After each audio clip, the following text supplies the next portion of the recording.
Di sebuah kerajaan yang makmur dan damai, hiduplah seorang pria cerdik bernama Abu Nawas. Ia dikenal di seluruh negeri karena kecerdasannya yang tajam dan jawabannya yang sering kali di luar dugaan. Raja sangat menghargainya, meskipun kadang-kadang para pejabat istana merasa kesal karena Abu Nawas selalu bisa membongkar kesombongan mereka. Assalamualaikum warahmatullahi wabarakatuh.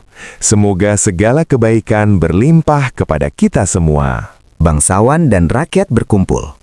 Pendeta itu berdiri dengan jubah panjangnya, wajahnya penuh percaya diri. Ia berkata kepada raja, "Paduka Raja, aku telah berkeliling banyak negeri dan belum pernah sekalipun kalah dalam adu pengetahuan. Aku ingin menguji siapapun yang dianggap paling cerdas di kerajaan ini." Raja tersenyum dan melirik ke arah Abu Nawas yang duduk santai di sudut ruangan. "Jika begitu," kata raja, "kau akan berdebat dengan Abu Nawas." Pendeta itu menatap Abu Nawas dari ujung kepala hingga kaki, tampak meremehkan. Abu Nawas hanya membalas dengan senyum tipis. Pendeta memulai dengan pertanyaan pertama. "Katakan padaku, Abu Nawas, sesuatu apa yang paling cepat di dunia ini?" Para hadirin berbisik-bisik, mencoba menebak jawabannya. Abu Nawas berpikir sejenak, lalu berkata dengan tenang, "Yang paling cepat di dunia ini adalah pikiran. Dalam sekejap, pikiran bisa pergi ke tempat yang sangat jauh tanpa batas." Pendeta mengangguk pelan. Ia tidak menyangka jawaban itu begitu tepat. Namun, ia belum menyerah. "Baiklah," katanya. "Sekarang katakan, apa yang paling berat di dunia ini?" Abu Nawas tersenyum. "Yang paling berat adalah amanah. Batu yang besar masih bisa diangkat bersama-sama, tetapi amanah yang dilanggar akan menjadi beban seumur hidup." Para hadirin mulai bertepuk tangan pelan. Pendeta tampak sedikit gelisah. Ia lalu mengajukan pertanyaan yang lebih sulit. "Jika kau begitu bijak, katakan padaku, di mana letak kebahagiaan sejati?" Ruangan menjadi sunyi. Abu Nawas berjalan perlahan ke tengah aula. Ia memandang para hadirin satu persatu sebelum menjawab. Kebahagiaan sejati tidak terletak pada harta, jabatan, atau pujian manusia. Kebahagiaan sejati ada pada hati yang bersyukur dan pikiran yang tenang.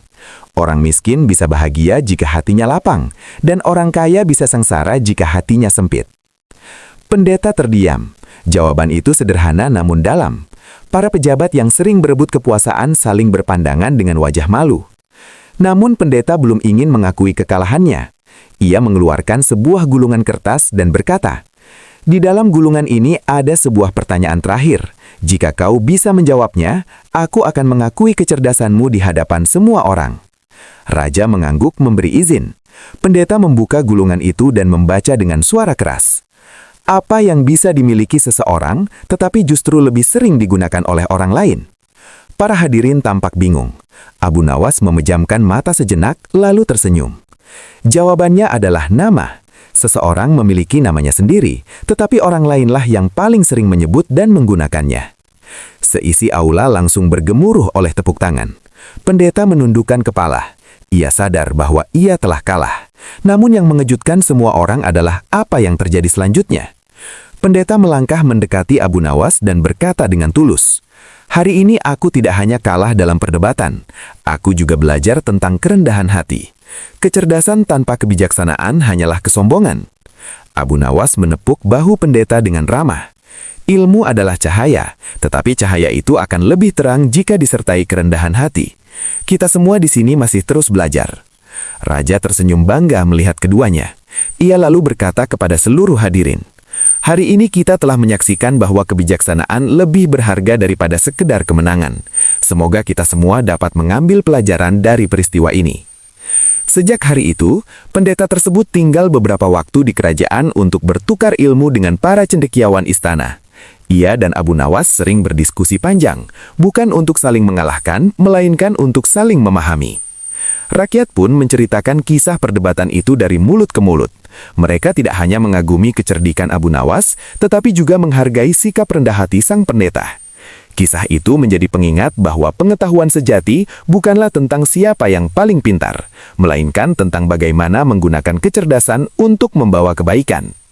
Dan begitulah, kisah Abu Nawas dan pendeta yang mengejutkan semua orang terus dikenang sebagai cerita penuh hikmah tentang kecerdasan, kerendahan hati, dan pentingnya belajar sepanjang hayat.